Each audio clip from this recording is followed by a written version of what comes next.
പ്രിയപ്പെട്ട സുഹൃത്തുക്കളെ, ഇന്ത്യൻ പ്രധാനമന്ത്രിയുടെ ദേശീയ അജ്ഞതാ ദിനമായിട്ട് മെയ് മാസം 29, 2024 നാട്ടുകാരങ്ങനെ അങ്ങ് പ്രഖ്യാപിക്കുക. ഗാന്ധിയെ ഗാന്ധി സിനിമയ്ക്ക് ശേഷമാണ് ലോകമറിഞ്ഞത് എന്നുള്ള മണ്ടത്തരം എഴുന്നള്ളിക്കാൻ ഇന്നത്തെ പ്രധാനമന്ത്രിക്ക് സാധിച്ചുവെങ്കിൽ ഒരു 10 കൊല്ലം കഴിഞ്ഞാൽ ദേശത്ത് ഇങ്ങനെ ഒരു പ്രധാനമന്ത്രി ഉണ്ടായിരുന്നു എന്ന് ചോദിച്ചാൽ വാവൊളിച്ചു നിൽക്കുന്ന ഒരു സമൂഹത്തെ താങ്കൾ എന്ന് സൃഷ്ടിക്കുകയാണ് എന്നത് മറക്കാതിരിക്കുക. ഗാന്ധി ഇന്ത്യക്കാരൻ്റെ വികാരം മാത്രമല്ല, ഇന്ത്യക്കാരൻ്റെ രക്തത്തിലൂടെ അലിഞ്ഞു ചേർന്ന് പോകുന്ന ഒരു ശക്തി തന്നെയാണ് എന്നത് അങ്ങ് തിരിച്ചറിയുക. ഗാന്ധി ഫിലിമിലൂടെയാണ് ഗാന്ധി അറിയപ്പെട്ടത് എങ്കിൽ ഓർത്തുകൊള്ളുക, നിങ്ങളുടെ പാപ്പരത്വം അല്ലെങ്കിൽ നിങ്ങളുടെ ചരിത്രത്തിലെ അജ്ഞത എന്ന് പറയാൻ സാധിക്കുള്ളൂ. വർഗീയത എന്ന് പറഞ്ഞ് ഞങ്ങൾ ഇതിനെ മുദ്ര കുത്താൻ ആഗ്രഹിക്കുന്നില്ല.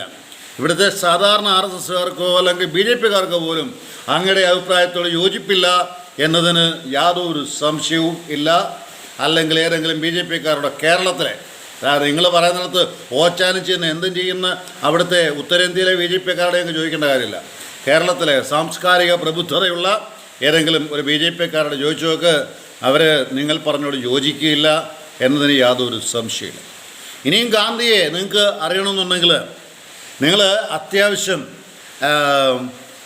ടൈം പേഴ്സൺ, അതായത് ഞാനത് കൃത്യമായിട്ട് പറയാൻ വേണ്ടിയാണ് കണ്ണട വെച്ചത്. Time person of the year 1930 ആർക്കാണ് കിട്ടിയത്?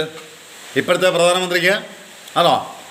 ഇനിയും പല ലോകങ്ങളിലും അറിയപ്പെടുന്നുണ്ട്, പല ലോകങ്ങളിലും പല ഗാന്ധിയുടെ പേരിൽ അറിയപ്പെടുന്ന ആളുകളുണ്ട്. അതായത് അമേരിക്കൻ ഗാന്ധി എന്നറിയപ്പെടുന്ന ആരാണ് അറിയപ്പെടുന്നത്? അമേരിക്കൻ ഗാന്ധി എന്നുള്ളത് മാർട്ടിൻ ലൂതർ കിങ് ജൂനിയർ. രണ്ടാമത് ഇനിയും ദക്ഷിണാഫ്രിക്കൻ ഗാന്ധി എന്നറിയപ്പെടുന്ന ആരാണ്? Nelson Mandela. കെനിയൻ ഗാന്ധി എന്നറിയപ്പെടുന്ന ആരാണ്? ഇതാണ് നിങ്ങളൊക്കെ മനസ്സിലാക്കേണ്ടത്. ഇത് മനസ്സിലാക്കാതെ ജോമോ കെനിയൻ യാറ്റ, അതായത് ജോമോ കെനിയൻ യാറ്റ, അങ്ങനെയാണ് അദ്ദേഹമാണ് അറിയപ്പെടുന്നത്. ശ്രീലങ്കൻ ഗാന്ധി എന്നറിയപ്പെടുന്നത് ഹംഗമ മാഖേ തുടർ എന്ന് പറയപ്പെടുന്ന ആൾ. ഇങ്ങനെ ഗാന്ധി, ഇനിയും ആധുനിക ഗാന്ധി ആരാ? ബാബ രാംദേവാന്ന് തോന്നുന്നു. അപ്പോൾ ഇങ്ങനെ അറിയപ്പെടുന്ന ആളുകൾ ഗാന്ധിയുടെ പേരിൽ അറിയപ്പെടുന്നുണ്ട്. നിങ്ങളെന്താണ് ഇന്ത്യൻ പോസ്റ്റൽ എത്ര 5 തരത്തിലുള്ള ഗാന്ധിയൻ ചിത്രങ്ങളാണ് അടിച്ചിറക്കിയിട്ടുള്ളത്? ഗാന്ധിയെ നിങ്ങൾക്ക് അറിഞ്ഞുകൂടാന്ന് പറഞ്ഞാൽ ഇന്ത്യയെ നിങ്ങൾക്ക് അറിഞ്ഞുകൂടാന്ന് അർത്ഥം. ഇവിടെ മുഗളന്മാരെ ഭരിച്ചെന്നും ഇവിടെ മുസ്ലിംസ് ഭരിച്ചെന്നുള്ളതും തമസ്കരിക്കാൻ നിങ്ങൾ നോക്കുമ്പോൾ ചരിത്ര അവബോധമുള്ള ആളുകൾ നാട്ടിലില്ല എന്ന് ചിന്തിക്കരുത്. ചരിത്രം വായിക്കുന്ന അല്ലെങ്കിൽ നിരക്ഷര കുഷികളായിരിക്കുന്ന, ഒരക്ഷരജ്ഞാനം ഇല്ലാത്ത, സ്വന്തമായിട്ട് ബാത്റൂം ഇല്ലാത്ത, സ്വന്തമായിട്ട് കിടക്കടമില്ലാത്ത, ഒരു നേരത്തെ അന്നം കഴിക്കാൻ മാർഗമില്ലാത്ത ഉത്തരേന്ത്യയിൽ പോയി സംസാരിക്കുക. കേരളത്തിലെ ഇതിനെടുക്കുക വേണ്ട. സാംസ്കാരിക ബോധമുള്ള, ഇവിടെ നല്ലത് കാര്യം ചെയ്താൽ നല്ലതെന്ന് അംഗീകരിക്കാൻ സാധിക്കുന്ന ഒരു കൂട്ടം ജനതയെ പാർക്കുന്ന സംസ്ഥാനമാണ് കേരളം എന്നത്. പിന്നെ കേരളത്തെ സംബന്ധിച്ചിടത്തോളം നിങ്ങൾ പറയുന്ന എല്ലാ മണ്ടത്തരം ഇങ്ങനെ അങ്ങോട്ട് വാങ്ങി വിഴുകേണ്ട കാര്യമൊന്നുമില്ല. അങ്ങനെ വിഴുകേണ്ട ആവശ്യമില്ല. തിരിച്ച് ഇനിയും പറയാം.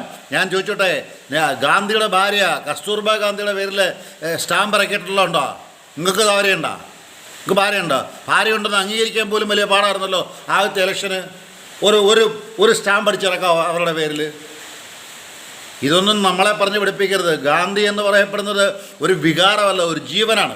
ഇന്നും ഗാന്ധിക്ക് വേണ്ടി ജീവൻ കൊടുക്കാവോ എന്ന് ചോദിച്ചാൽ, സബർമതിയുടെ അദ്ദേഹത്തിൻ്റെ ആശ്രമത്തിൽ ഇന്നും വിദേശികൾ വന്നാൽ എന്താണ് അവിടെ വരാൻ കാരണം?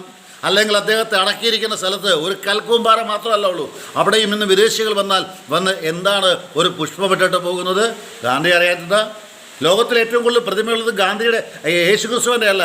യേശുക്രിസ്തു ലോകത്തിൽ ഏറ്റവും കൂടുതൽ അറിയപ്പെടുന്ന ഒരാളെന്ന് പറഞ്ഞാൽ പോലും ഗാന്ധിയുടെയാണ് ലോകത്തിൽ ഏറ്റവും കൂടുതൽ പ്രതിമയുള്ളത്. ഞങ്ങൾ ഗാന്ധിയുടെ നാട്ടിൽ നിന്നാണ് വരുന്നതെന്ന് പറഞ്ഞാൽ പിന്നെ വേറെ ഇൻട്രൊഡക്ഷൻ വേണ്ട, ഭാരത മഹാഭാരത ഒന്നും വേണ്ട. ഗാന്ധിയുടെ നാട് എന്ന് പറഞ്ഞാൽ അവർ പറയും ഇന്ത്യ.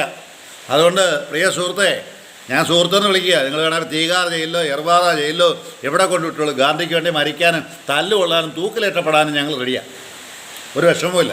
അതുകൊണ്ട് ഈ മാതിരി മണ്ടത്തരം പറഞ്ഞ് വരും തലമുറയ്ക്ക് നിങ്ങളെ പോക്കറ്റിൽ തിരികെ വെച്ചേക്കുന്ന നോട്ടിൽ അദ്ദേഹത്തിൻ്റെ ഫോട്ടോ അങ്ങ് മാറ്റിക്കേ. അദ്ദേഹത്തിൻ്റെ ഫോട്ടോ മാറ്റിയിട്ട് നാഥുറാം ഗോഡ്സെയുടെ ഫോട്ടോ കൊണ്ടുവെക്ക്, അല്ലെ ഗോൾവാക്കറുടെ കൊണ്ടുവെക്ക്. ഇനി ഒത്തിരി പേരുണ്ട് പറഞ്ഞു തരാൻ. ഈ ചരിത്രാവബോധമൊന്നും ഇല്ലാത്തവരല്ല നമ്മൾ.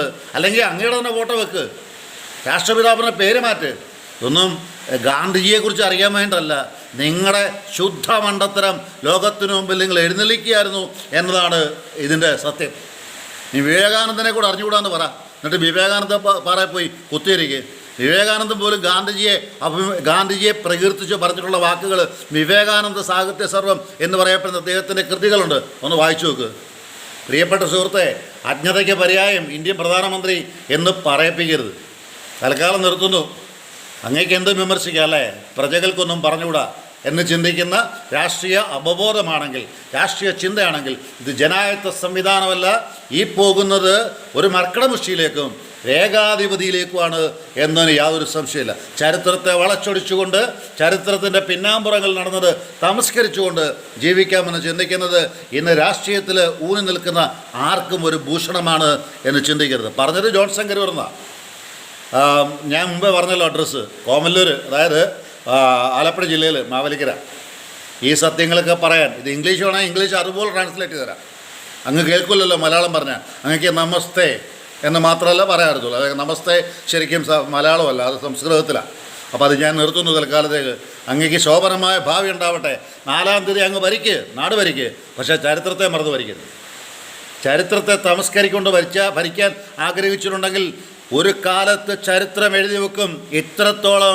ഇത്രത്തോളം അതിബുദ്ധിയുള്ള, അല്ലെങ്കിൽ വക്രബുദ്ധിയുള്ള, ഇത്രത്തോളം വളഞ്ഞ ബുദ്ധി ഉപയോഗിച്ചിട്ടുള്ള, ഇത്രത്തോളം മോശമായിട്ട് ചരിത്രത്തെ വളച്ചൊഴിച്ചിട്ടുള്ള ഒരു പ്രധാനമന്ത്രി ജീവിച്ചിട്ടില്ലായിരുന്നു എന്ന് കുഞ്ഞുങ്ങൾ അവരുടെ